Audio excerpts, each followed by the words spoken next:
ओम सहनाववतु सहनौ भुनक्तु सह वीर्यं करवावहै तेजस्विनावधीतमस्तु मा विद्विषावहै। ओम शांति शांति शांति। ओम सदाशिवसमारंभां शंकराचार्यमध्यमाम् अस्मदाचार्यपर्यन्तां वन्दे गुरुपरम्परां। श्रुतिस्मृतिपुराणानाम् आलयं करुणालयं नमामि भगवत्पादं शङ्करं लोकशङ्करं। शङ्करं शङ्कराचार्यं केशवं बादरायणं सूत्रभाष्यकृतौ वन्दे भगवन्तौ पुनः पुनः। ईश्वरो गुरुरात्मेति मूर्तिभेदविभागिने व्योमवद्व्याप्तदेहाय दक्षिणामूर्तये नमः। समस्तजनकल्याणे निरतं करुणामयं नमामि चिन्मयं देवं सद्गुरुं ब्रह्मविद्वरम्। वासुदेवेन्द्रयोगीन्द्रं नत्वा ज्ञानप्रदं गुरुं मुमुक्षूणां हितार्थाय तत्त्वबोधोऽभिधीयते। ठीक है, आप खड़े हो जाएं। आत्मा क्या है बताइए।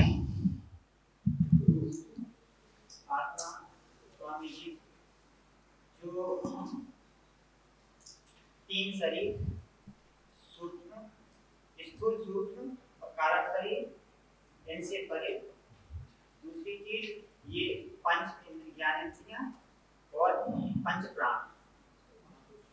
पंच का ज्ञानेंद्रिय प्राण तो आ गए सूक्ष्म शरीर में, तो वो तो समाप्त हो गया। दूसरे कुछ पांच चीजें हैं।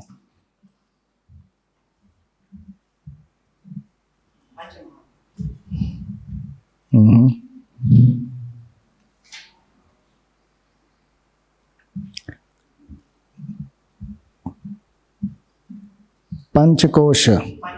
हाँ, पंचकोश क्या? नहीं, जो पंचकोश की बात नहीं कर रहा हूँ। आत्मा पंचकोश है या क्या है? हाँ, पंचकोश से परे है। फिर पंचप्राण नहीं है इसमें। पंचप्राण तो आ गए सूक्ष्म शरीर में। तीन शरीर पंच प्राण, उसके बाद हाँ, अवस्थाएं कितनी? स्वप्न जागृत सुषुप्ति। तो ये आत्मा तीन अवस्थाएं हाँ, इनसे भी परे है। और फिर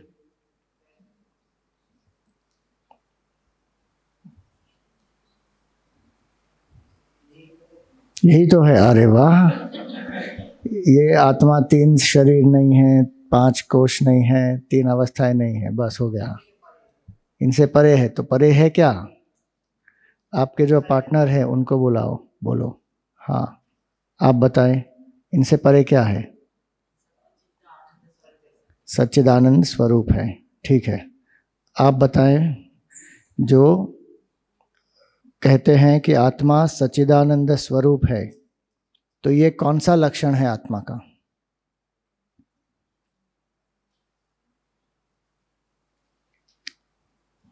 आत्मा के कितने लक्षण हैं? तीन है ना। तो उसमें से ये कौन सा है?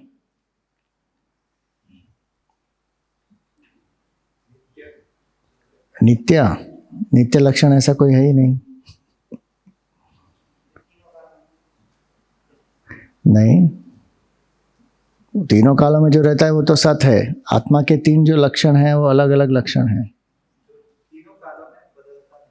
नहीं, उसको सत कहते हैं। आत्मा के जो लक्षण है वो तीन अलग अलग प्रकार के लक्षण हैं। और इसी तत्वबोध की जो परिभाषा है आत्मा की, उसमें तीनों लक्षण अलग अलग बताए हैं। सच्चिदानंद कौन सा लक्षण है, वही तो हम पूछ रहे हैं। उनको बुलाओ, आप बताएं। अच्छे से बुक में देख लिया। सच्चिदानंद आत्मा का कौन सा लक्षण है? हाँ, स्वरूप लक्षण है। और अवस्थात्रय साक्षी कौन सा लक्षण है?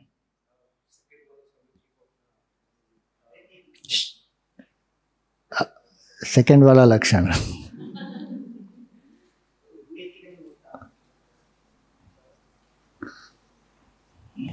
उनको पूछो, आप बताएं। अवस्थात्रय साक्षी कौन सा लक्षण है आत्मा का? तटस्थ लक्षण है। ठीक है, बैठ जाइए। Thank you.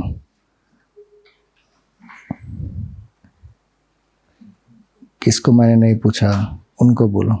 हाँ, आपको। हाँ, आत्मा का अतद व्यावृत्ति लक्षण बताएं।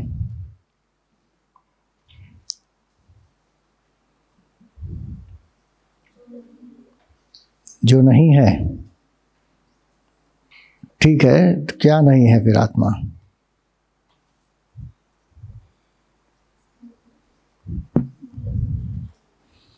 स्थूल सूक्ष्म और एक और। हाँ, स्थूल सूक्ष्म कारण शरीराद व्यतिरिक्त, ये आत्मा का अतद व्यावृत्ति लक्षण है। ठीक है, ये साइकिल आपने देखी थी। कर्मफल कहाँ से प्राप्त होता है? कर्मफल का कारण क्या है? वासना। सीधा कर्मफल का कारण वासना, उसका इमीडिएट कारण कर्म। कर्म का कारण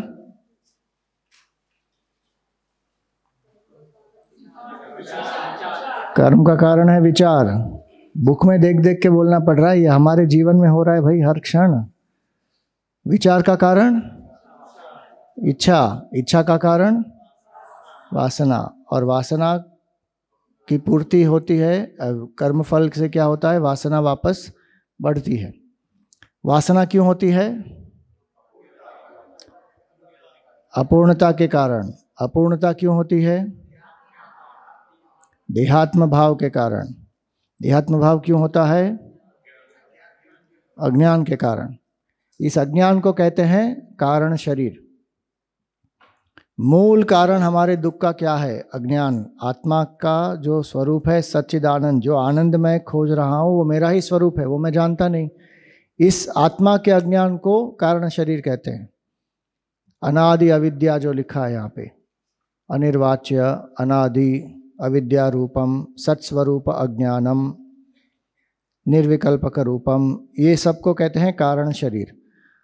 और इसको कारण शरीर कहने का क्या अर्थ है कि ये स्थूल और सूक्ष्म शरीर का कारण है। उसका अर्थ क्या हुआ? जब तक ये कारण शरीर रहेगा तब तक स्थूल और सूक्ष्म शरीर रहेगा।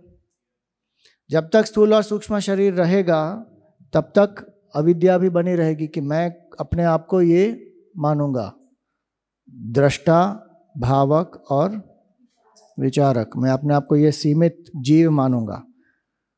तो इस अविद्या की निवृत्ति ही ज्ञान से हो सकती है। कर्म केवल उसके लिए सहायक है, उपासना केवल सहायक है। तो ज्ञान प्राप्ति से ही, इसीलिए भजगोविंद में शंकराचार्य जी कहते हैं कुरुते गंगा सागर गमनम व्रत परिपालनम अथवा दानम। आप गंगा सागर जाओ, व्रत का पालन करो, दान करो, जितने भी साधनाएं करें वो केवल चित्त शुद्धि कर सकती है, आत्मज्ञान नहीं दे सकती। ज्ञान विहीन सर्वमतेन भजतेन मुक्तिम जन्मशतेन। 100 जन्मों में भी ज्ञान अगर प्राप्त नहीं हुआ, आप ये सभी साधनाएं करते रहो, लेकिन अगर ज्ञान प्राप्त नहीं हुआ, मुक्ति नहीं होगी। जो अद्वैत की जो मुक्ति है, जो हम सच्चिदानंद स्वरूप के बारे में कह रहे हैं, वो अनुभव नहीं होगा। तो ये हुआ कारण शरीर। तो आत्मा क्या है? तीनों शरीरों से अलग है ना। स्थूल सूक्ष्म कारण शरीरात व्यतिरिक्त। और आत्मा शब्द का अर्थ क्या है? अहम, मैं। तो मैं स्थूल सूक्ष्म कारण शरीर से अलग हूं, ये समझना चाहिए। ये नहीं समझना अच्छा कोई आत्मा है जो स्थूल सूक्ष्म कारण शरीर से अलग है। कोई आत्मा नहीं है। वो आत्मा कौन है? मैं, मेरा स्वरूप। लेकिन अभी मेरा तादात्म्य किससे है? स्थूल से, सूक्ष्म से। और कारण शरीर तो मुझे पता नहीं है, लेकिन जब आता है तब मुझे पता चलता है कि अच्छा ये मेरी वासना है। जब इच्छा के रूप में बुद्धि में प्रकट होता है तब पता चलता है। तो स्थूल सूक्ष्म कारण शरीर मैं नहीं हूं। तत्वबोध पढ़ने का ये प्रयोजन है। प्रयोजन ये नहीं है कि स्थूल शरीर के बारे में ज़्यादा से ज़्यादा जाने, सूक्ष्म शरीर के बारे में ज़्यादा से ज़्यादा जाने। प्रयोजन ये नहीं है। प्रयोजन है कि इससे जो तादात्म्य हुआ है उससे हम बाहर निकलें। अभी जो आप गा रहे थे ना, मनोबुद्धि अहंकार चित्ता निनाहम, ये उसका प्रयोजन है। अब आगे बढ़ते हैं, 3 अवस्थाओं के बारे में बता रहे हैं। तो ये 3 अवस्थाएं क्या हैं? अवस्थात्रयम् किम, जागृत स्वप्न सुषुप्ति अवस्था। तो हमारे अवस्थाएं जो हैं, इससे हमको अनुभव होता है। अवस्था का अर्थ क्या होता है? जो काल से बाध्य है और जो आती है और जाती है, उसको कहते हैं अवस्था। जो कुछ समय के लिए होती है, काल बाध्य, और जो आती जाती है, उसको कहते हैं अवस्था। तो ये तीनों अवस्थाएं आती हैं और जाती हैं, एक के बाद एक आती जाती है। जागृत से व्यक्ति स्वप्न में जाता है, स्वप्न से सुषुप्ति में, सुषुप्ति से वापस स्वप्न में, स्वप्न से वापस जागृत में, कभी कभी सुषुप्ति से ही सीधा जागृत में, कभी जो जागृत है उससे सीधा सुषुप्ति में। और ये 3 मुख्य अवस्थाएं हैं। इनके बीच की भी अवस्थाएं इसमें सांकेतिक रूप से मान लेनी चाहिए। मतलब जागृत में ही व्यक्ति पूर्ण रूप से जागृत न होकर कुछ स्वप्न में भी हो सकता है। उसको क्या कहते हैं? Day dreaming, hallucination, day dreaming. कभी कभी स्वप्न में होते हैं और हमको पता होता है कि ये स्वप्न है। ये सब जो इन बिटवीन अवस्थाएं, वो भी इंडिकेटेड है इससे। अगेन, इसका प्रयोजन क्या है? अवस्थाओं को डीपली समझना इसका प्रयोजन नहीं है। तत्वबोध का प्रयोजन क्या है? कि मैं इन तीनों का साक्षी हूं, मैं इनसे परे हूं, इसका जो अनुभव करता है वो मैं नहीं हूं। ये उसका मुख्य प्रयोजन है। तो अब इन तीनों अवस्थाओं के बारे में धीरे धीरे बताएंगे। तो आप देखिए वेदांत की दृष्टि कितनी होलिस्टिक है, सर्वांगीण है। साइकोलॉजी अभी कहने लगा है कि conscious mind, subconscious mind, unconscious mind. Vedanta कितने हजारों साल से कह रहा है कि जागृत है, स्वप्न है और सुषुप्ति है। साइकोलॉजी में सुषुप्ति को क्या कहते हैं? Dreamless sleep. तो अब ये देखिए, यहाँ पे जागृत अवस्था क्या है उसके बारे में बताते हैं। जागृत और स्वप्न में अनुभव होते हैं, सुषुप्ति में अनुभव नहीं होता। तो ये इसका ही थोड़ा विस्तार से वर्णन अब होगा। जागृत अवस्था का श्रोत्रादि ज्ञानेन्द्रियैः शब्दादि विषयैश्च ज्ञायते इति सा नहीं इति या सा जागृत अवस्था स्थूल शरीर अभिमानी आत्मा विश्व इति उच्यते। सो जागृत अवस्था का अर्थ क्या होता है? Waking state. और बंगाल में जाएंगे तो वो कहेंगे बेकिंग स्टेट, बेकिंग स्टेट। तो जागृत अवस्था की परिभाषा यहाँ पे क्या दी गई है? ये नहीं कहा कि सुबह से लेकर शाम तक जो अवस्था है उसको कहते हैं जागृत अवस्था, ये नहीं कहा। देखो वेदांत की दृष्टि कितनी सुंदर है। उनको पता है कि ये व्यक्ति जो है रात को भी जागृत में हो सकता है, दिन में भी सो सकता है। तो इसीलिए वेदांत की परिभाषा क्या है कि श्रोत्रादि ज्ञानेन्द्रिय ही, हमारे ज्ञान इंद्रियों के द्वारा शब्दादि विषयश्च ज्ञायते, जब हम विषयों का अनुभव करते हैं, अर्थात हमारा मन और हमारी बुद्धि ज्ञानेंद्रियों के साथ तादात्म्य करके जब विषयों का अनुभव करती है, उस अवस्था को क्या कहते हैं? जागृत अवस्था। शब्दादि विषयश्च ज्ञायते इति या सा जागृत अवस्था। तो ये जागृत अवस्था है जहाँ पर तीनों शरीर, मन और बुद्धि तीनों व्यक्त होते हैं। केवल एक अवस्था है जिसमें ये तीनों व्यक्त होते हैं, शरीर, मन और बुद्धि। और इंद्रियों के द्वारा बाह्य जगत का अनुभव होता है, उसको कहते हैं जागृत अवस्था।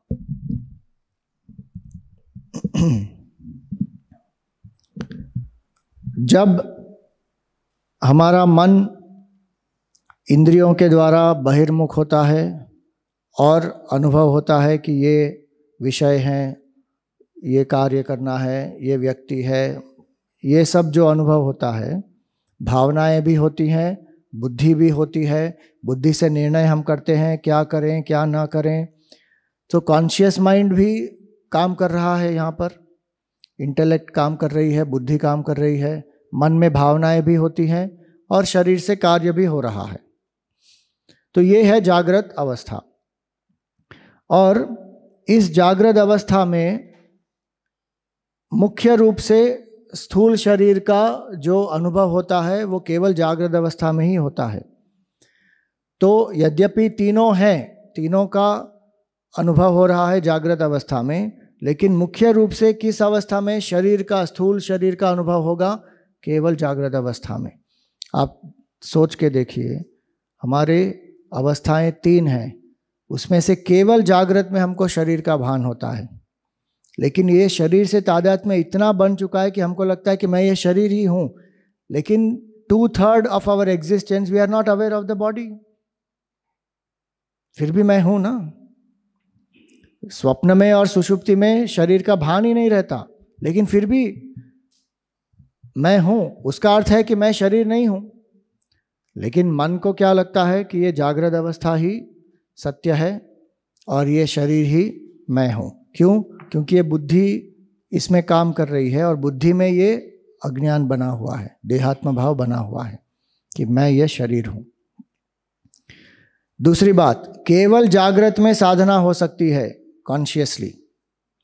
साधना स्वप्न में और सुषुप्ति में नहीं हो सकती।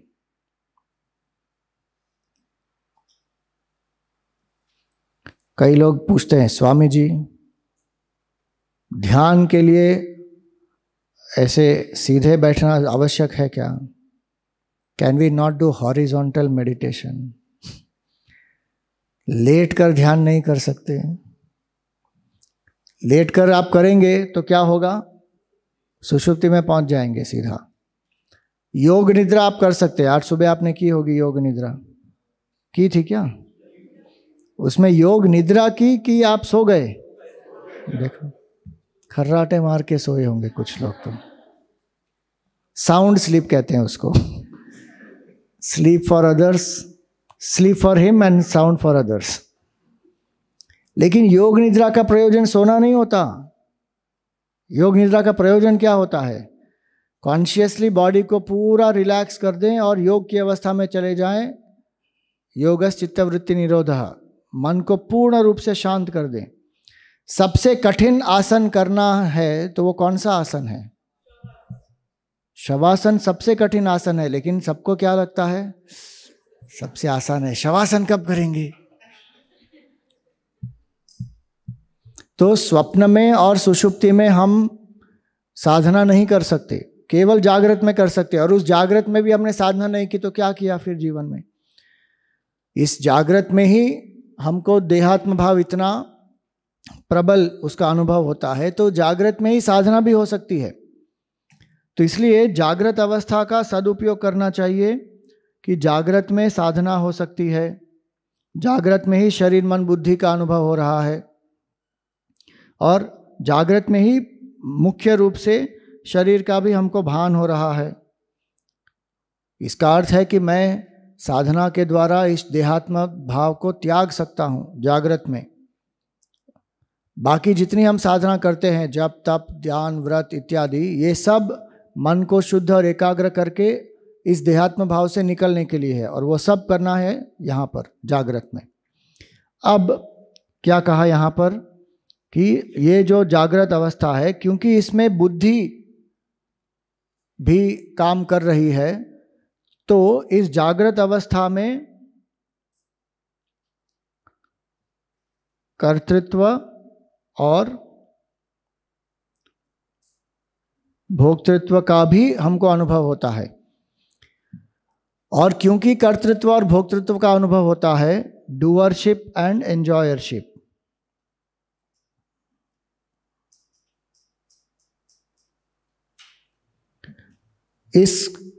ये कर्ता भाव जो है, ये कर्ता भाव कर्तृत्व और भोक्तृत्व के कारण ही पुष्ट होता है। अहंकार जो है वो मैं करता हूँ, मैं भोगता हूँ, इस भाव से ही अहंकार पुष्ट होता है।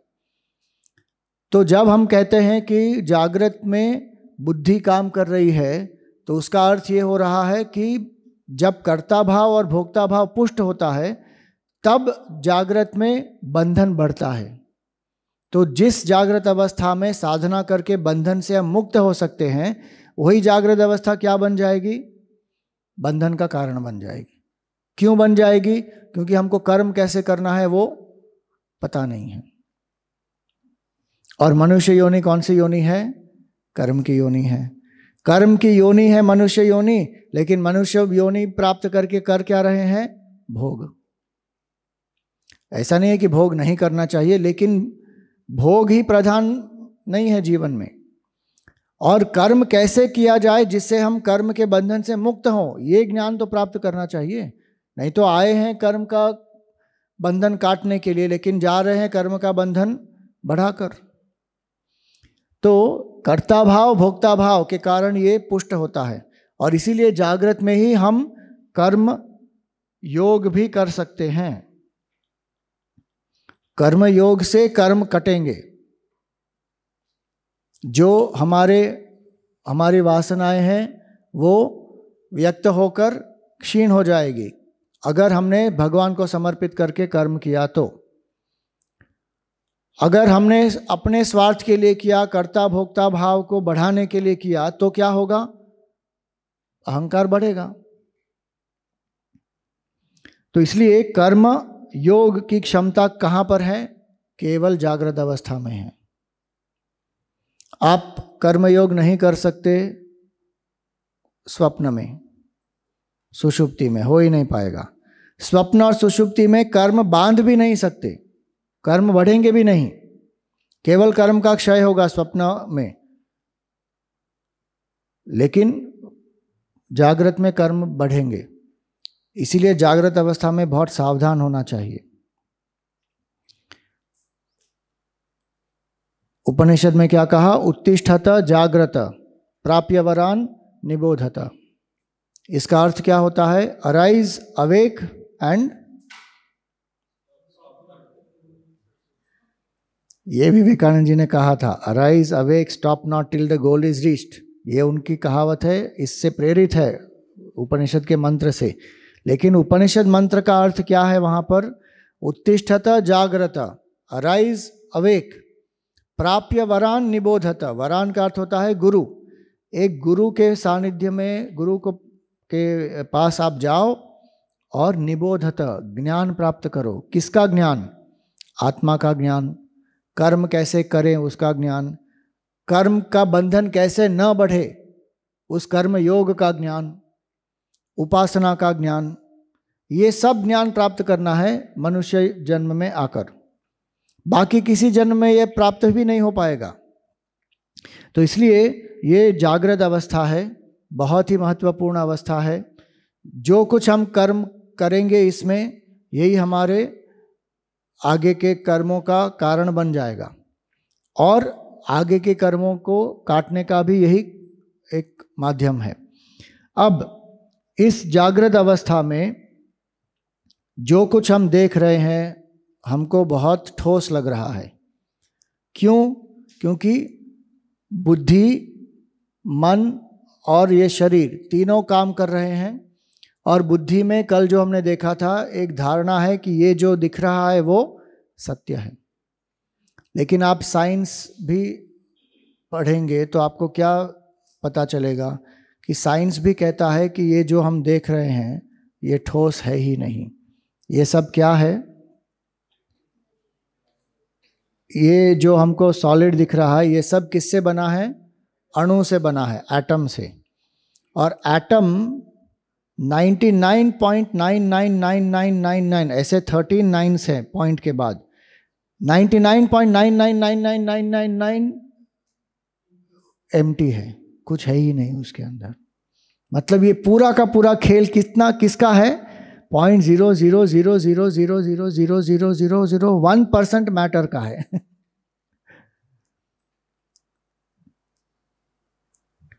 आप सपोज इसको छूते हैं तो आपको स्पर्श का अनुभव होता है ना। लेकिन आप साइंटिफिकली अगर सोचेंगे तो स्पर्श नाम की चीज ही नहीं है। There is nothing called touch. क्यों?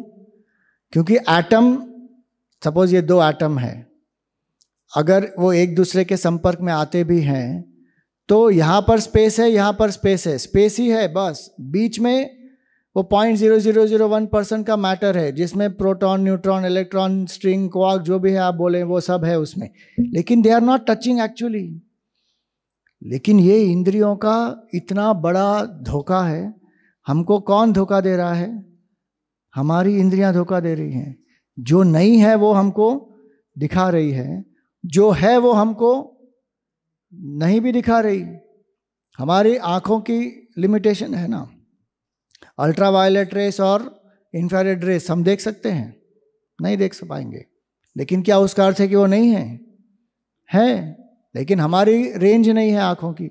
अगर हमने वो इंफ्रारेड ग्लासेस लगा दिए तो फिर हम देख पाएंगे।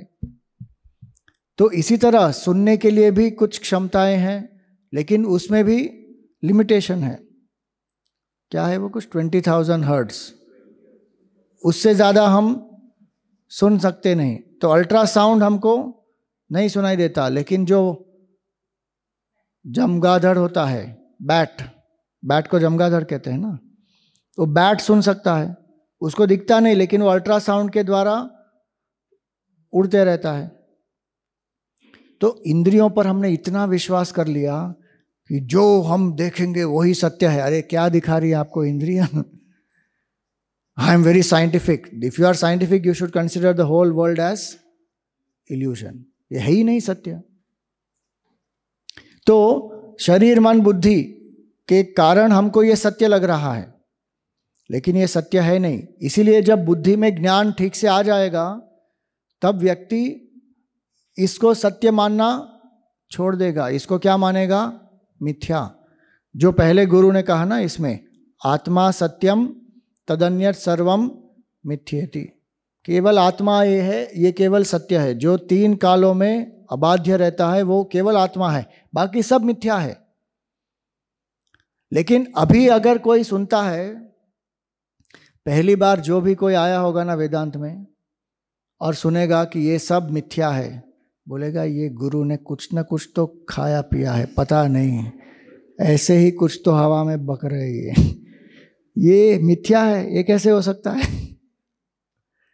इतना ठोस है, ये मिथ्या कैसे हो सकती है? ये हमेशा ये संदेह आएगा ही। और अगर नहीं आया उसका मतलब या तो उनके मन में श्रद्धा है, पूर्व संस्कार के कारण कुछ ना कुछ उन्होंने ज्ञान प्राप्त किया है, या तो फिर वो सोच ही नहीं रहे, सिर्फ कान पे शब्द पढ़ रहे हैं बस। तो जागृत अवस्था में ही जो ठोस हमको मालूम पड़ रहा है उसको हम मिथ्या के रूप में देख सकते हैं अपनी बुद्धि का प्रयोग करके। ये जागृत अवस्था की साधना है। तो इसलिए यहाँ पर कर्तृत्व भाव भी हम कम कर सकते हैं या बढ़ा सकते हैं, भक्ति भी हम बढ़ा सकते हैं, कम कर सकते हैं, और ज्ञान द्वारा इसको मिथ्यात्व के रूप में भी देख सकते हैं और आत्म साक्षात्कार कर सकते हैं। ये सब हम कब कर सकते हैं? केवल जागृत में। स्वप्न में और सुषुप्ति में ये कुछ नहीं हो पाएगा। अब ये जो जागृत अवस्था का अभिमानी है वो कौन है?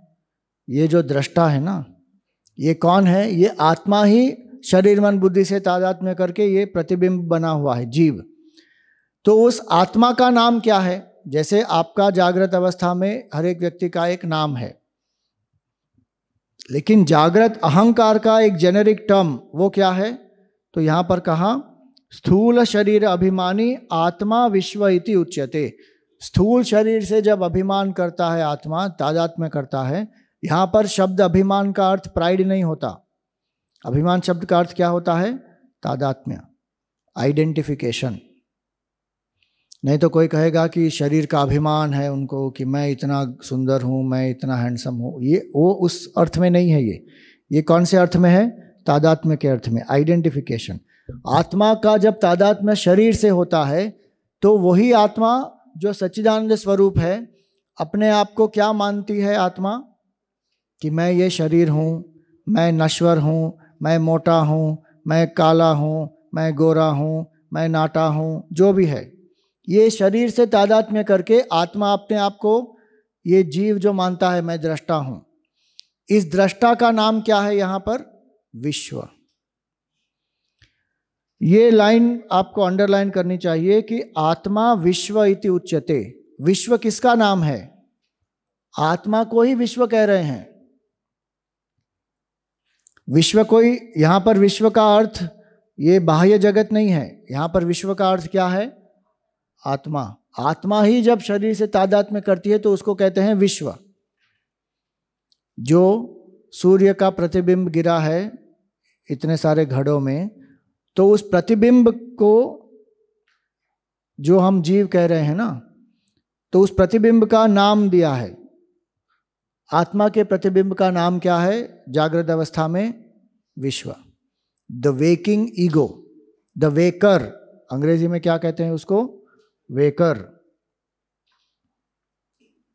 वेकर का जेनेरिक टर्म क्या है? विश्व।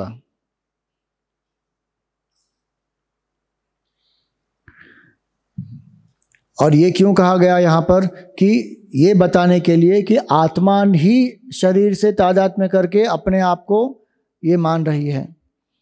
अब ये तादात्म्य कैसे होता है? जैसे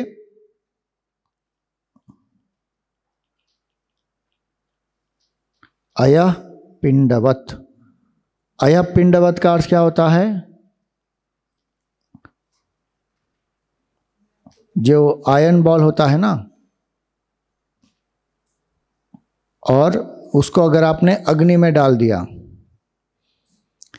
तो वो अग्नि, फायर जो है ना, आयरन बॉल कैसा है? राउंड है, कोल्ड है और हैवी है।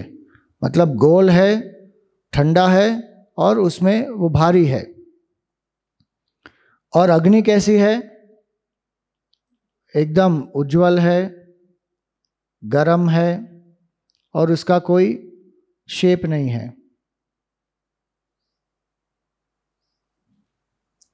अब ये दोनों जब आप इस अयः के पिंड को अग्नि में डाल देंगे तो बहुत देर तक जब वो रहेगा उसमें, तो क्या बन जाएगा? ये जो आयरन बॉल है, जो ठंडा था, वो आयरन बॉल क्या बन जाएगा? अब आयरन बॉल बन जाएगा हॉट। और अग्नि जो है, जिसका कोई रूप नहीं था, अब वो अग्नि क्या बन जाएगी? राउंड। आयरन बॉल जो था ठंडा और एकदम डार्क कलर का था, अब वो क्या बन जाएगा? ब्राइट। इसको क्या कहते हैं? अन्योन्य अध्यास, म्यूचुअल सुपर इम्पोजिशन।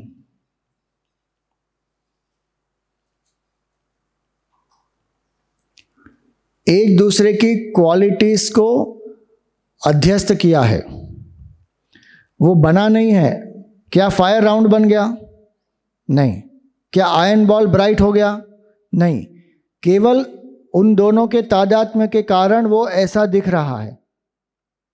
आप कुछ समय उसको अलग कर दे, अगर उसको आपने भट्टी में से निकाल दिया आयरन बॉल को, तो क्या हो जाएगा? वापस वो अपना ठंडा हो जाएगा, डार्क हो जाएगा, उसमें फिर कोई परिवर्तन नहीं दिखेगा हमको।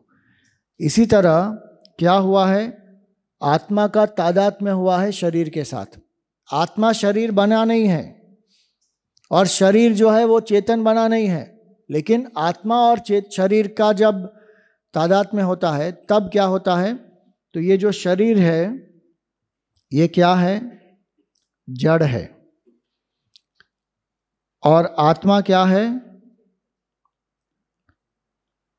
चैतन्य और अनंत है। अब इन दोनों के तादात्म्य से अब क्या होगा, शरीर जो है, अब शरीर कैसा दिखेगा, शरीर हमको चेतन लगेगा, और आत्मा जो है वो क्या कैसा हमको भान होगा आत्मा का, कि वो नश्वर बन गई। आत्मा नश्वर बन जाएगी और शरीर क्या है, चेतन बन जाएगा। अब ऐसा प्रतीत होगा हमको, एक्चुअली ऐसा नहीं है। शरीर जड़ का जड़ ही रहता है और आत्मा अनंत ही रहती है, लेकिन दोनों के तादात्म्य से क्या होता है कि ये भ्रांति उत्पन्न हो जाती है कि अच्छा मैं ये शरीर हूँ जो नश्वर है। तो आत्मा का मैंपना किस में आ गया, शरीर में आ गया, और शरीर का नश्वरपना किस में आ गया, आत्मा में आ गया। इसको कहते हैं म्यूचुअल सुपर इम्पोजिशन। इसके कारण बंधन होता है फिर, और इसलिए यहां पर यह कहा कि स्थूल शरीर अभिमानी आत्मा विश्व इति उच्यते। आत्मा को ही विश्व कह रहे हैं। अगर मैंने अपने शरीर से तादात्म्य छोड़ दिया तो मैं क्या बन जाऊंगा, आत्मा। मैं अपने स्वरूप को पहचान जाऊंगा कि अरे मेरा स्वरूप तो ये है, बेकार में इसके साथ मैंने तादात्म्य किया। पूरे बंधन का कारण ये देहात्म भाव है, क्योंकि अपने आप को मैं भूल गया। तो इसलिए ये जागृत अवस्था का प्रयोजन है समझने का, कि जागृत अवस्था में ही ये बुद्धि के कारण हम ये विवेक कर सकते हैं। इसी को कहते हैं आत्मा अनात्मा विवेक, कि आत्मा क्या है, ये मेरा स्वरूप है आत्मा। अनात्मा क्या है, वो तो शरीर है, मैं नहीं हूँ। लेकिन शरीर से तादात्म्य करके मैं अपने आप को क्या मान रहा हूँ, दृष्टा, विश्व। और क्योंकि बुद्धि है इस जागृत अवस्था में, तो इस बुद्धि से हम ये विवेक कर सकते हैं। अब जाएंगे स्वप्न अवस्था में, नहीं मतलब स्वप्न अवस्था के अध्ययन में जाएंगे, स्वप्न अवस्था में नहीं जाएंगे। स्वप्न अवस्था के चेत जागृत अवस्थायाम यद दृष्टम यद श्रुतम तज्जनित वासनया निद्रा समये यह प्रपंचः प्रतीयते सा स्वप्न अवस्था सूक्ष्म शरीर अभिमानी आत्मा तैजस इति उच्यते।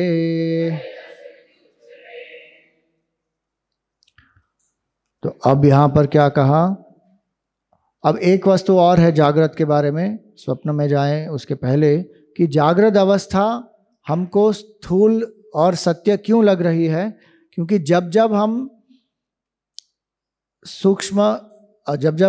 स्वप्न और सुषुप्ति से बाहर निकलते हैं तो उसी विश्व का अनुभव कर रहे हैं। आप कल रात को सोने गए अपने रूम में और सुबह आप उठे तो कहाँ पर प्राप्त किया आपने आपको, उसी रूम में, बेड पर। कोई बेड पर हो सकते, कोई नीचे गिरे हुए हो सकते, लेकिन रूम तो उसी में है ना, वो ही उसी जगह पे, उसी रूम में। सडनली आपने अपने आप को अमेरिका में नहीं पाया, कह रहे मैं कहाँ हूँ।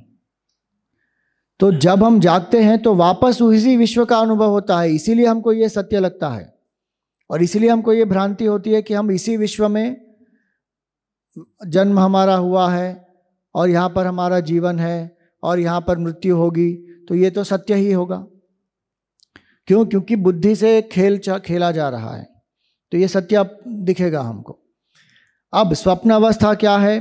तो ये कहते हैं यहाँ पर, स्वप्न अवस्था का इति चेत जागृत अवस्थायाम यद यद यद दृष्टम, कि स्वप्न में क्या होता है, जागृत में जो जो हमने अनुभव किया है,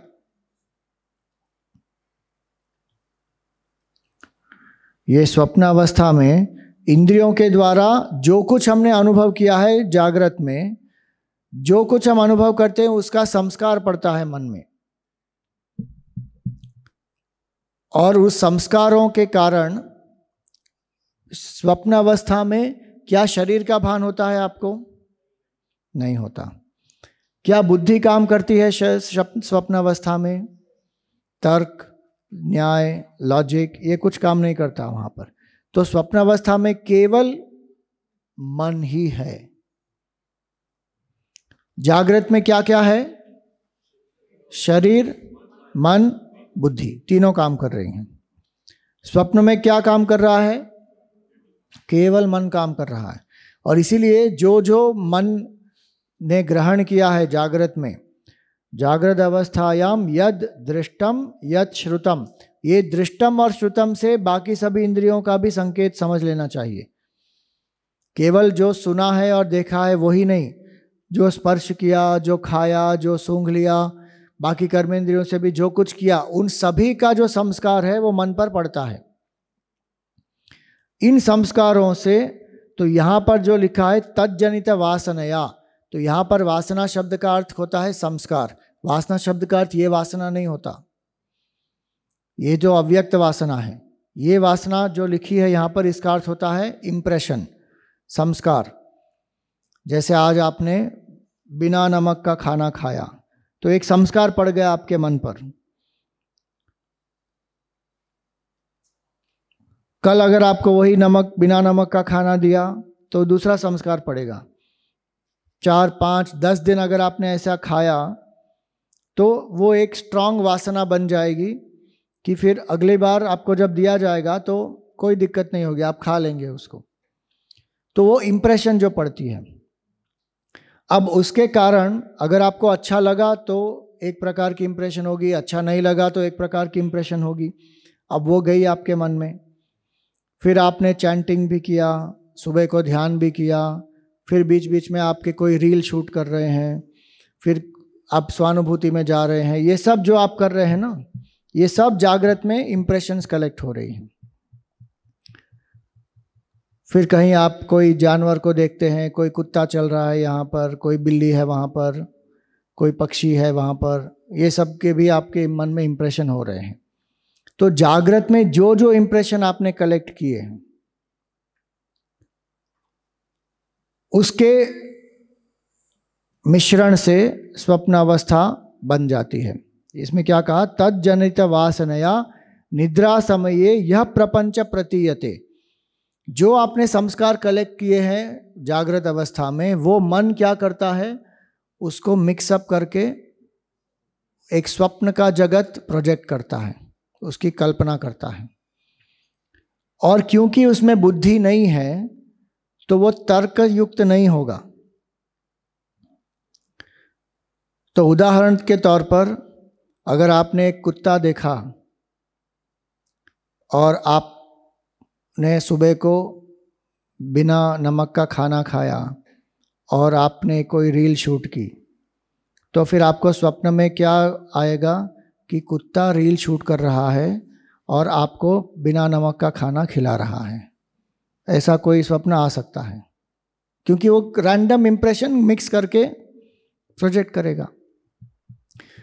स्वप्न में ये भी होता है कि कई बार जो हमारी जागृत की इच्छाएं होती है वो पूर्ण नहीं हुई, तो स्वप्न में वो आप देखेंगे कि पूर्ण हो रही है। अगर 4 दिन आपको हमने एकदम बिना नमक का खाना खिलाया तो 5वें दिन आपको स्वप्न में क्या आएगा? नमक वाला खाना खा रहा हूं मैं। जागृत में तो दे नहीं रहे ये लोग, स्वप्न में ही खा लें। पता नहीं क्यों कंजूस है, नमक तो इतने आसानी से मिल जाता है, नहीं दे रहे हैं। तो मन में अगर ये रिप्रेशन है तो फिर वो जागृत में क्या होगा? व्यक्त हो जाएगा।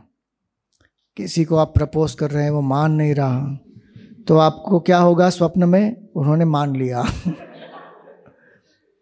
इच्छाएं पूर्ण हो रही है ना, स्वप्न में हो गया, समाप्त। अगर वो तीव्र इच्छा है तो स्वप्न में भी दिख जाएगी, लेकिन फिर भी मन में असंतोष रहेगा। लेकिन अगर वो इच्छा बहुत दुर्बल है तो स्वप्न में व्यक्त होकर वो समाप्त हो जाएगी। तो जागृत अवस्था में जो जो अनुभव करते हैं, इसीलिए जागृत में इंद्रियों के द्वारा जो हम अनुभव कर रहे हैं उस पर बहुत ध्यान देना चाहिए। कुछ भी हम देखें सुने तो हमारा स्वप्न भी ऐसा होगा। आप देखिए कई लोग जो होते हैं वो ऐसे ऐसे हॉरर मूवीज देख के सो जाते हैं, फिर उनको क्या होता है? बैड ड्रीम्स आते हैं, वो ऐसे घबरा के उठ जाते हैं। क्यों? क्योंकि जो आपने कलेक्ट किया है जागृत में वही फिर स्वप्न में होगा। और वो केवल हर रोज का नहीं होता, वो कितने जन्मों का जो संस्कार है मन में वो सब व्यक्त होता है। इस जन्म में भी हर रोज के जितने अलग अलग अनुभव हैं, 15 साल पहले कुछ हुआ होगा, वो अभी सडनली व्यक्त होगा स्वप्न में। तो इसलिए ये है स्वप्न अवस्था। यद दृष्टम यद श्रुतम तज्जनित वासनया निद्रा समये यह प्रपंच प्रतीयते सा स्वप्न अवस्था। अब यह स्वप्न अवस्था का प्रयोजन क्या है? पहला प्रयोजन स्वप्न अवस्था का ये है कि ड्रीम्स आर, हमारे गुरुदेव कहते थे, they are a mental vomit.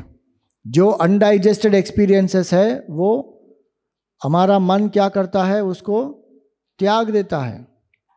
जो डाइजेस्टेड एक्सपीरियंस है, जिसको हमने ठीक से पचा लिया, अनुभव कर लिया, वो तो हमारे सब अनकॉन्शियस में चला जाएगा। तो स्वप्न अवस्था का प्रयोजन है मन को तैयार करना, दूसरा प्रयोजन। तो ये मेंटल वॉमिट है। वॉमिट को जाकर कोई देखेगा वापस? नहीं। तो स्वप्न को एनालाइज करने की आवश्यकता नहीं है वेदांत की दृष्टि से, क्योंकि हमको क्या प्राप्त करना है? हमको अपने स्वरूप आत्मा का ज्ञान चाहिए।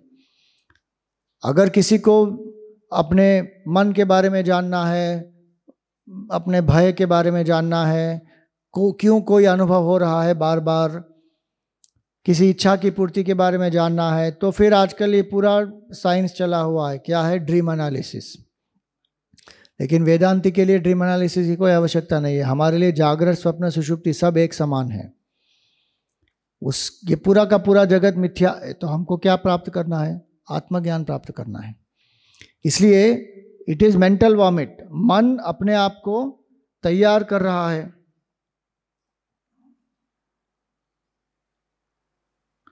अगले दिन के लिए। इसलिए आप देखेंगे कि जब स्वप्न आते हैं, हम सो जाते हैं, स्वप्न आते हैं, तो व्यक्ति जो इंप्रेशंस कलेक्ट की हुई है वो छोड़ देता है और फिर अगले दिन के लिए तैयार हो जाता है, वापस मन तैयार हो जाता है। अगर आपको एक एक्सपेरिमेंट करना हो तो आप कर सकते हैं, लेकिन आपकी रिस्पॉन्सिबिलिटी है। मैं नहीं रिस्पॉन्सिबिलिटी ले रहा, मैं केवल सजेस्ट कर रहा हूं कि ये साइकोलॉजी में कहा गया है कि पागल बनने का एक श्योर शॉर्ट मेथड क्या है? व्यक्ति को सोने ही मत दो। It is one of the ways of torture also. जो 3rd degree 4th degree torture होता है ना, वो सोने ही नहीं देंगे उसको। अगर व्यक्ति सोएगा नहीं, अवश्य पागल हो जाएगा, वो डे ड्रीमिंग शुरू हो जाएगा उसका, और ऐसे ऐसे हैल्यूसिनेशन शुरू हो जाएंगे उसके। 4-5 दिन अगर आप ठीक से सोए नहीं और कुछ ना कुछ करके आपको ऐसे जागृत में ही रखा, तो मन बहुत, उसको वेकिंग और ड्रीम के बीच में का फर्क जो है ना, वो सब समाप्त हो जाएगा, वो पागल हो जाएगा व्यक्ति। क्यों? क्योंकि मन जो है वो खाली नहीं हो रहा, तो अगले एक्सपीरियंसेस को लेने की उसमें क्षमता नहीं है। इसलिए सोना बहुत आवश्यक होता है। निद्रा अगर नहीं प्राप्त हुई, शरीर में भी प्रतिक्रियाएं बहुत सारी हो जाएंगी, मानसिक रूप से भी व्यक्ति रोगी हो जाएगा। तो मन को एम्प्टी करना है, ये पहला है जागृत स्वप्नावस्था का प्रयोजन। Mind is emptying itself.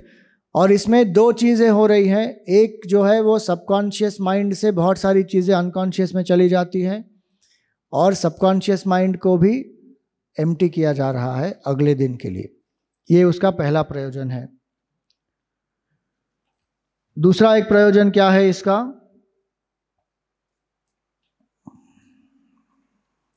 कि देह और बुद्धि इसमें अव्यक्त हो गई हैं। इसका अर्थ क्या हो रहा है कि मैं देह भी नहीं हूं और मैं बुद्धि भी नहीं हूं, इनके बिना भी मैं हूं। वो मैं कौन है? वो आत्मा ही है। हमको जो लगता है कि मैं शरीर हूं, जो शरीर को हो रहा है मुझे हो रहा है, नहीं, मैं शरीर नहीं हूं। शरीर केवल जागृत में अनुभव होता है, स्वप्न में तो अनुभव ही नहीं हो रहा। और किसी को इतना बौद्धिक अभिमान होता है कि I am a logical person, I am a scientific person, I am a forward thinker, I am a free thinker. ये सब फ्री फॉरवर्ड थिंकर ये सब कहाँ गया? केवल जागृत में। स्वप्न में चल रहा है? नहीं। कितना भी तार्किक व्यक्ति हो, उसका स्वप्न कैसा होगा? इलॉजिकल हो सकता है, लॉजिकल भी हो सकता है, लेकिन बुद्धि का कोई प्रयोग नहीं है उसमें। तो ऐसा भी नहीं है कि बुद्धि के बिना हमारा अस्तित्व ही नहीं है। तीसरी बात, ये जो स्वप्न का देश है, काल है और वस्तु है, ये पूरे के पूरे अलग हैं। तो हमको ये जो देश, काल और वस्तु सत्य लग रहे हैं ना, ये केवल जागृत में सत्य है। स्वप्न में जो हमको देश का अनुभव हो रहा है, स्पेस का अनुभव हो रहा है, वो ये स्पेस नहीं है, वो ड्रीम स्पेस अलग है। और स्वप्न की जो अवस्था है, उसका जो समय है, काल है, वो भी अलग है। कई बार हमको लगता है कि बहुत लंबा सपना चला, लेकिन वो सबसे लंबा सपना कोई भी व्यक्ति मैक्सिमम 2.5-3 मिनट से ज़्यादा कंटिन्यूसली ड्रीम कर ही नहीं सकता। साइकोलॉजिकली वो प्रूव है कि longest continuous dream is for how long? Maximum 2-2.5 minutes, 3 minutes, उससे ज़्यादा नहीं होगा वो। लेकिन हमको क्या लगता है? बहुत समय बीत गया। लेकिन क्रोनोलॉजिकली अगर आप देखेंगे, वेकिंग स्टेट के टाइम में वो 2-3 मिनट ही होगा। तो उसका अर्थ क्या हुआ कि space and time are relative. जागृत में भी ये थियरी ऑफ रिलेटिविटी यही बता रहा है हमको कि space and time are relative. लेकिन स्वप्न तो इसका बहुत ही क्लियर इंडिकेशन है कि जागृत में जो स्पेस और टाइम रियल लग रहे हैं, ऑब्जेक्ट्स रियल लग रहे हैं, ये सब देश काल वस्तु स्वप्न में पूरे के पूरे मन की कल्पना से ही बनते हैं। और इसीलिए जहाँ मन है वहाँ स्पेस और टाइम है, जहाँ मन नहीं है वहाँ स्पेस और टाइम नहीं है। हमको स्पेस और टाइम कहाँ अनुभव होते हैं? केवल जागृत में और स्वप्न में। सुषुप्ति में स्पेस और टाइम अनुभव होंगे ही नहीं। क्यों? क्योंकि मन ही नहीं है वहाँ पर। वो आगे आएगा, सुषुप्ति में आएगा। पांचवा जो स्वप्नावस्था का प्रयोजन क्या है?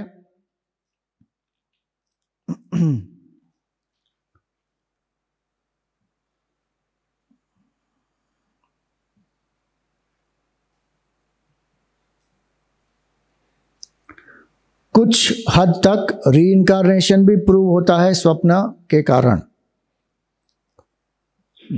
जब लोग पास्ट लाइफ रिग्रेशन करते हैं ना, क्यों? क्योंकि कई बार जो होता है एक ही अनुभव बार बार आ रहा है स्वप्न में, जो इस जन्म में हमने अनुभव भी नहीं किया। ऐसा व्यक्ति, ऐसी स्थिति या ऐसे लोग, ऐसे कोई जगह, इसका बार बार अनुभव हो रहा है। तो फिर कई बार वो ड्रीम एनालिसिस करते हैं, पास्ट लाइफ रिग्रेशन करते हैं, फिर समझ में आता है कि अच्छा, किसी जन्म में इसने कुछ ऐसा किया था, इसके कारण इसको ये बार बार अनुभव हो रहा है। तो स्वप्न अवस्थाएं, इसके अलग अलग ये प्रयोजन है। और इसमें जो हमने जागृत अवस्था में जितने संस्कार कलेक्ट किए, उसमें से थोड़ा भाग ही स्वप्न में के रूप में प्रकट होता है, पूरा का पूरा नहीं हो रहा, ओनली सम पार्ट। छठी चीज, इंद्रियों का अनुभव स्वप्न में हो सकता है स्पष्ट रूप से। कैसे?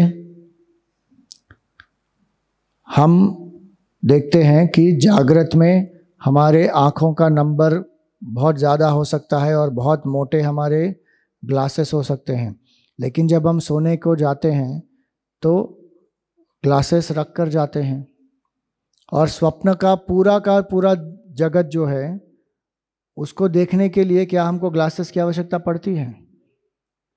तो कैसे देख रहे हैं हम? आँख भी बंद है, ग्लासेस भी नहीं है, लेकिन पूरा का पूरा स्वप्न का जगत दिख रहा है ना हमको। वो कैसे दिख रहा है? क्योंकि जो हमने कल देखा था ना, ये जो सूक्ष्म शरीर है उसमें क्या है, जो 19 तत्व है सूक्ष्म शरीर के, वो क्या है?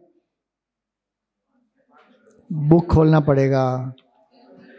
5 ज्ञानेंद्रिय, 5 कर्मेंद्रिय, 5 प्राण, मन, बुद्धि, चित्त, अहंकार, ये 19 चीजें हैं सूक्ष्म शरीर का भाग। तो जो देखने की क्षमता है उसके कारण हम देख रहे हैं, और वो देखने की क्षमता आत्मा से ही प्राप्त होती है। मतलब वो इंद्रिय है, लेकिन उस इंद्रिय में जो चेतनत्व है वो आत्मा से प्राप्त होता है। जैसे इलेक्ट्रिसिटी है, वो इस प्रोजेक्टर को क्या कहते हैं, पावर दे रही है, और प्रोजेक्टर कनेक्ट किया हुआ है इस आईपैड के साथ, तो आईपैड में जो भी हम लिख रहे हैं वो प्रोजेक्ट हो रहा है। क्या हम ये कह सकते हैं प्रोजेक्टर अपने आप प्रोजेक्ट कर रहा है? नहीं। आईपैड अपने आप प्रोजेक्ट कर रहा है? नहीं। जब तक उसमें वो पावर नहीं होगा तब तक वो प्रोजेक्ट नहीं कर पाएगा। इसी तरह आत्मा की जो शक्ति है वो सूक्ष्म शरीर में प्रतिबिंबित होती है। फिर सूक्ष्म शरीर में जो इंद्रियां हैं, देखने की क्षमता, सुनने की क्षमता, वो सभी एकदम एनलिवेंट हो जाती हैं। फिर व्यक्ति स्वप्न का अनुभव करता है। तो इसीलिए इंद्रियों का भी जो अनुभव है विशेष रूप से इस स्वप्न अवस्था में होता है। अब यहाँ पर क्या कहा गया है? सूक्ष्म शरीर अभिमानी आत्मा तैजस इति उच्यते। जो आत्मा है स्थूल शरीर के साथ जब तादात्म्य करता है तो उसको क्या कहते हैं? विश्व। सूक्ष्म शरीर के साथ, इस मन बुद्धि के साथ जब वो तादात्म्य करता है तो उसको क्या कहते हैं? तैजस। तैजस क्यों कहते हैं? क्योंकि बिना किसी ज्योति के सब कुछ दिख रहा है ना। जागृत अवस्था में तो सूर्य है, चंद्र है, अग्नि है, विद्युत है, ये इलेक्ट्रिसिटी है, ये सब है, इसके कारण हमको दिख रहा है सब कुछ। लेकिन स्वप्न में तो ये कुछ भी नहीं है, फिर भी हमको वहाँ पे प्रकाश कैसे दिखता है, चीज़ें कैसे अनुभव होती हैं? क्योंकि आत्मा का प्रतिबिंब है इसमें, तो एक तेजोमय अनुभव होता है। इसीलिए उसको क्या कहते हैं? तैजस। आत्मा को तैजस कहते हैं। मतलब ड्रीमर, ड्रीमर कौन है? ड्रीमर है तैजस।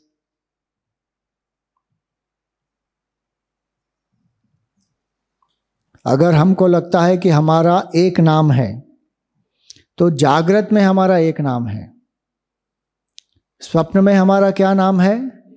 तैजस। सुषुप्ति में क्या नाम होगा? प्राज्ञा। तो हमारे कितने नाम हैं?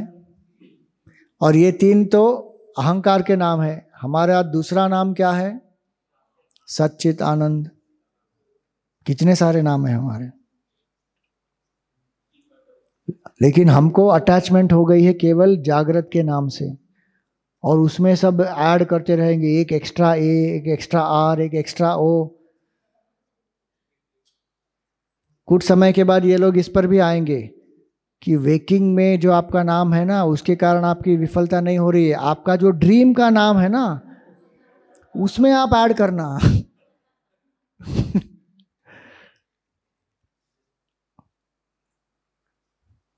आजकल लोग अभी वेकिंग का नामकरण करते हैं, फिर बोलेंगे ये मेरा ड्रीम का नामकरण है, अब ये मेरा डीप स्लीप का नामकरण है, फिर इसका ये मेरा नाम है, उसका वो मेरा नाम है। अरे पागल लोग, कुछ ना कुछ करके लोगों को लूटो और पैसे बनाओ, उनकी मन की दुर्बलता का दुरुपयोग करो। तेजस, आत्मा को ही तेजस कहते हैं। यह है स्वप्न अवस्था। अब जाते हैं सुषुप्ति में। सुषुप्ति अवस्था का अथ हमने छोड़ दिया। अथ सुषुप्ति अवस्था का अहम किमपि न जानामि सुखेन मया निद्रा अनुभूयत इति सुषुप्ति अवस्था कारण शरीर अभिमानी आत्मा प्राज्ञ इति उच्यते। तो ये क्या कहा? सुषुप्ति अवस्था का। सुषुप्ति अवस्था क्या है? अहम किमपि न जानामि, मैं कुछ नहीं जानता। सुखेन मया निद्रा अनुभूयते, अच्छे से मुझे सुखपूर्ण निद्रा प्राप्त हुई। इस अवस्था को कहते हैं सुषुप्ति अवस्था। स्वामी जी, ये तो मुझे जागृत में ही अनुभव हो जाता है कि मैं कुछ नहीं जानता। तत्वबोध कैंप के बाद कोई पूछेगा क्या सीखा? अहम किमपि न जानामि सुखेन मया निद्रा अनुभूयते, अच्छे से मुझे नींद आई। ये किसका वर्णन है? सुषुप्ति अवस्था में जब शरीर का भान नहीं है, मन का भी भान नहीं है और बुद्धि का भी भान नहीं है। और ये जो अहम किमपि न जानामि, ये अनुभव सुषुप्ति में हम नहीं कर रहे हैं। मतलब ये जो कह रहे हैं ये सुषुप्ति में नहीं कह रहे हैं, ये अनुभव हो रहा है सुषुप्ति में कि मुझे कुछ नहीं पता। लेकिन ये कहा कब जा रहा है? जागृत अवस्था में। जागृत में आकर लोग कह रहे हैं क्या? I slept like a log, I didn't know anything. आजकल उसको मॉडर्न लैंग्वेज में क्या कहते हैं? Power nap. Swami ji, I took a power nap. Power nap का अर्थ क्या होता है? छोटे समय के लिए 15 मिनट, 10 मिनट, 20 मिनट, और इतनी प्रगाढ़ सुषुप्ति का अनुभव हुआ कि आई गॉट नॉक्ड आउट। मतलब कुछ नहीं जानता मैं, मेरे आसपास क्या हो रहा था, बस आई जस्ट स्लेप्ट। और वो पावर नैप के बाद मैं जब उठा एकदम I am so energetic. Why? Because I had power nap. अगर उसी 20 मिनट में बहुत सारे स्वप्न आ गए तो फिर वो 20 मिनट के बाद जब उठेगा तब क्या होगा? हाँ 20 मिनट हो गए, ऐसा होगा। क्यों? क्योंकि मन एकदम टायर्ड हो गया, वापस उसको रेस्ट नहीं मिला। तो सुषुप्ति अवस्था क्या है? जब शरीर, मन, बुद्धि तीनों का भान नहीं रहता, लेकिन फिर भी मैं हूं। इसीलिए सुषुप्ति अवस्था बहुत महत्वपूर्ण है ये जानने के लिए कि शरीर, मन, बुद्धि से परे भी एक स्थिति है और उस स्थिति में भी मैं हूं, मेरा अस्तित्व है। ये जो फिलॉसफर है ना डिकार्ट, उसने क्या कहा? I think so I am, क्योंकि उसको सुषुप्ति अवस्था का पता नहीं था। I think so I am मतलब विचारों से ही मेरी आइडेंटिटी बनती है, मैं सोचता हूं इसीलिए मैं हूं। लेकिन वेदांत क्या कहता है? I am so I think. पहले मैं हूं, आत्मा है, उसके बाद मन, बुद्धि विचार करते हैं, और जब ये मन, बुद्धि नहीं रहते तभी भी मैं हूं, आई एम। इसीलिए सुषुप्ति की बहुत आवश्यकता है। सुषुप्ति के बिना हम आत्मा को पहचान ही नहीं पाएंगे। तो एक ये अवस्था है कि सुखेन मया निद्रा अनुभूयते। और सुषुप्ति में उसके अलग अलग जो महत्व है वो क्या है?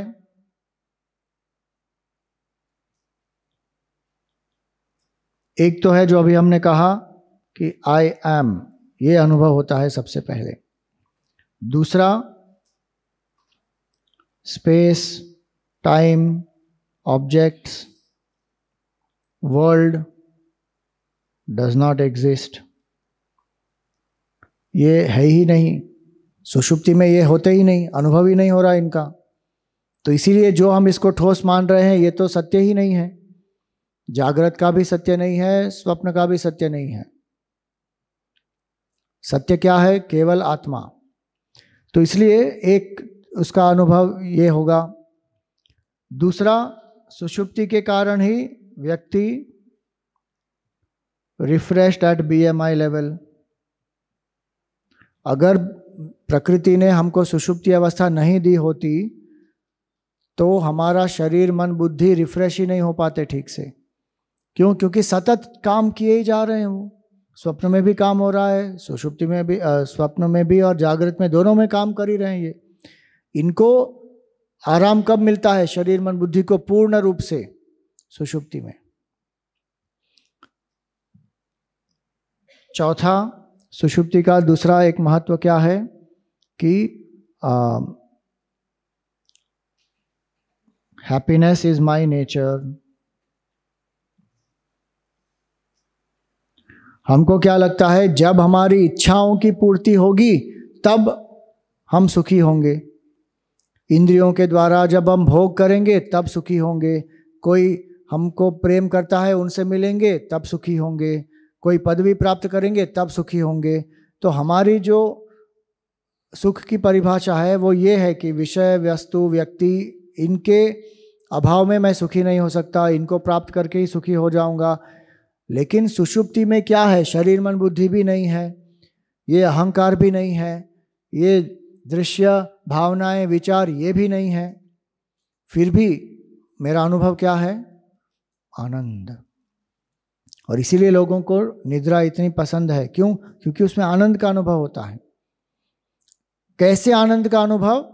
अनायास आनंद का अनुभव। कोई मेहनत नहीं करनी पड़ती। जागृत में तो मेहनत करनी पड़ेगी, इतना कष्ट करना पड़ेगा, तब जाके हमको क्षणिक सुख मिलेगा। लेकिन सुषुप्ति में तो कोई मेहनत नहीं लगती, शरीर मन बुद्धि पूरे के पूरे शांत हैं। तो उस समय जो आत्मा का अनुभव हो रहा है, आनंद का अनुभव हो रहा है, वो किसका है? आत्मा का ही आनंद है। पांचवा, सुषुप्ति क्या है? सीड स्टेट है, वो बीज अवस्था है। शरीर मन और बुद्धि केवल अव्यक्त हो गए हैं, वो नष्ट नहीं हुए हैं। पूरी सृष्टि शरीर मन बुद्धि इंक्लूडेड एक बीज अवस्था में चली जाती है और वापस उसी से बाहर आ जाती है। So it is the seed state. और उसमें जो आनंद अनुभव हो रहा है उसको हम कहते हैं it is a negative bliss. मतलब क्या?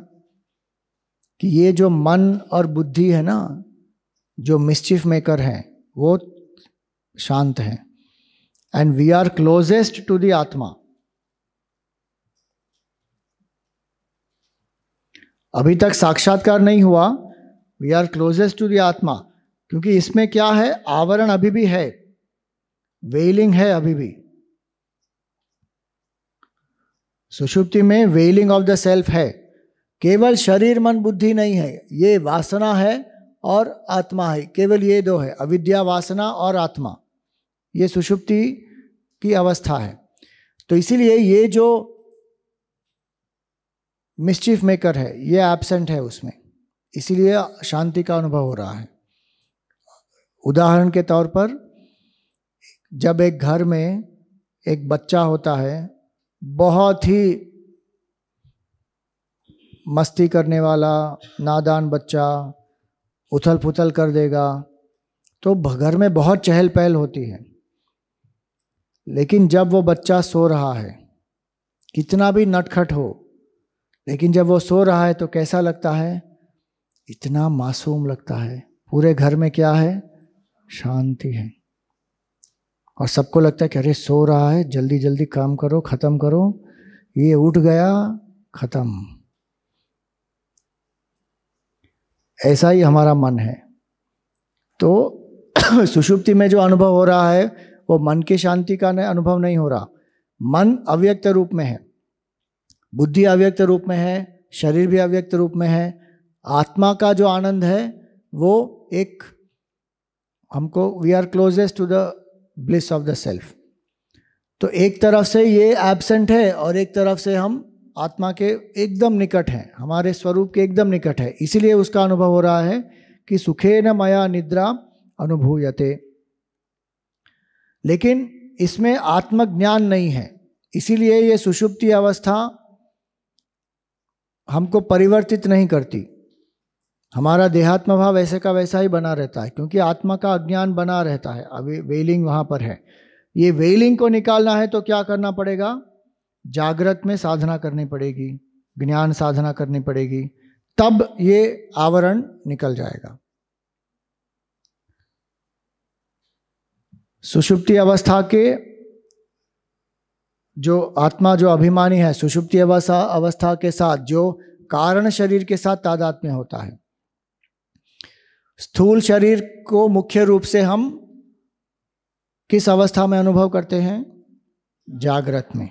सूक्ष्म शरीर को किस अवस्था में अनुभव करते हैं? स्वप्न में। और ये कारण शरीर अविद्या और वासना, इसको कहाँ अनुभव करते हैं मुख्य रूप से? सुषुप्ति में। वासना व्यक्त हो रही है इसमें भी, सूक्ष्म स्वप्न में भी और जागृत में भी, लेकिन शरीर मन बुद्धि अव्यक्त है। तो सबसे ज्यादा कारण शरीर का तादात्म्य हमको अनुभव कब होता है? सुषुप्ति अवस्था में। और इसीलिए आत्मा को सुषुप्ति अवस्था में जो आत्मा है उसको क्या कहते हैं? कारण शरीर अभिमानी आत्मा प्राज्ञ इति उच्यते। प्राज्ञ का अर्थ क्या होता है?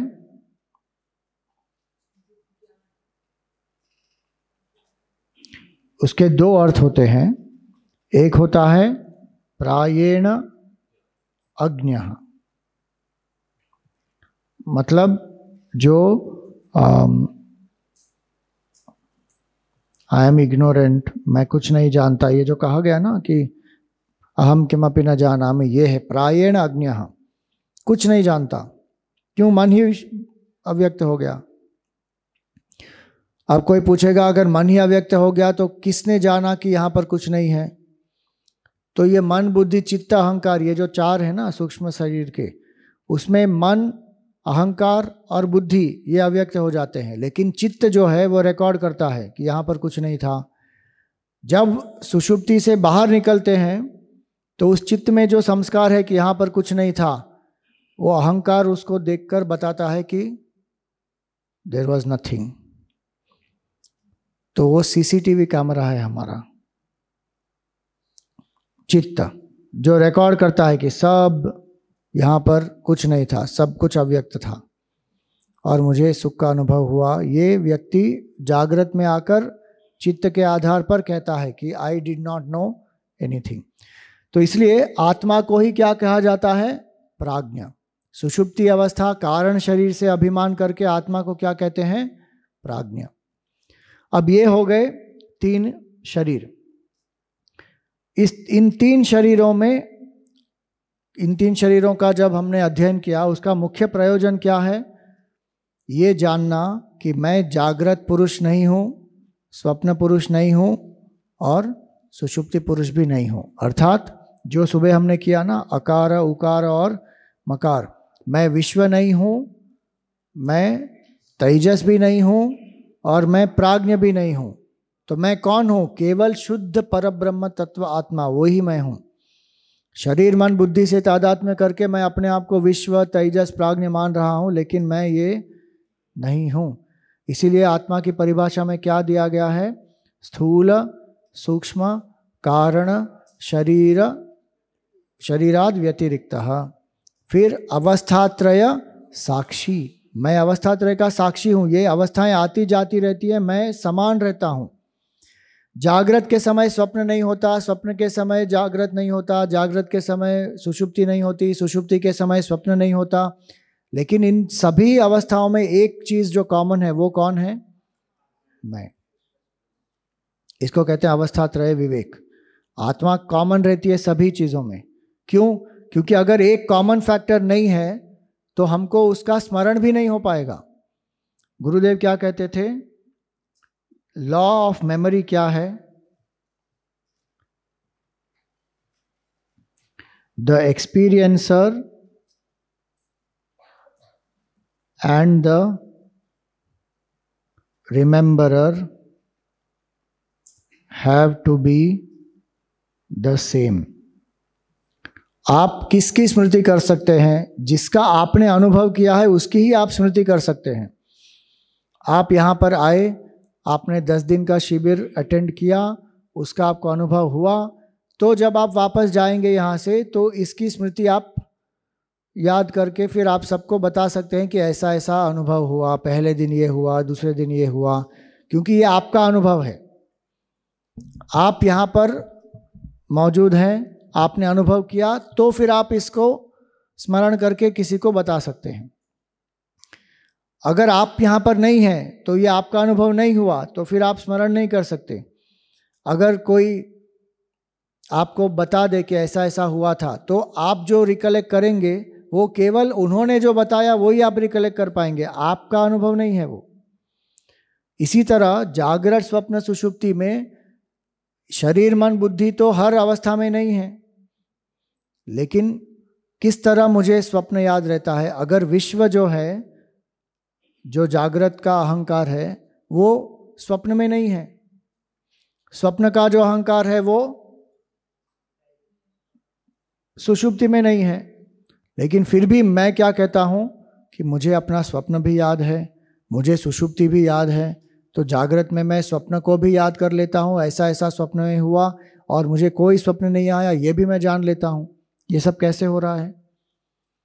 विश्व तेजस प्राज्ञ के अलावा एक जो आत्मा है, ये मेरा स्वरूप है, जो तीनों अवस्थाओं में समान है, वो मेरा स्वरूप है। तो इसीलिए ये विश्व तेजस प्राज्ञ को समझना है कि मैं ये तीनों नहीं हूँ, मैं इनसे परे हूँ, मैं इनका साक्षी हूँ, और मेरा स्वरूप क्या है? सत, चित और आनंद। ये हो गया अवस्थात्रय विवेक। अगर इसमें कोई आपको डाउट हो तो आप लिख के रख देना, शाम के क्लास में हम सॉल्व करेंगे। ओम पूर्णमद पूर्णमिदम पूर्णात् पूर्णमुदच्यते पूर्णस्य पूर्णमादाय पूर्णमेवावशिष्यते। ओम शांति शांति शांति। हरि ओम श्री गुरुभ्यो नमः। हरि ओम।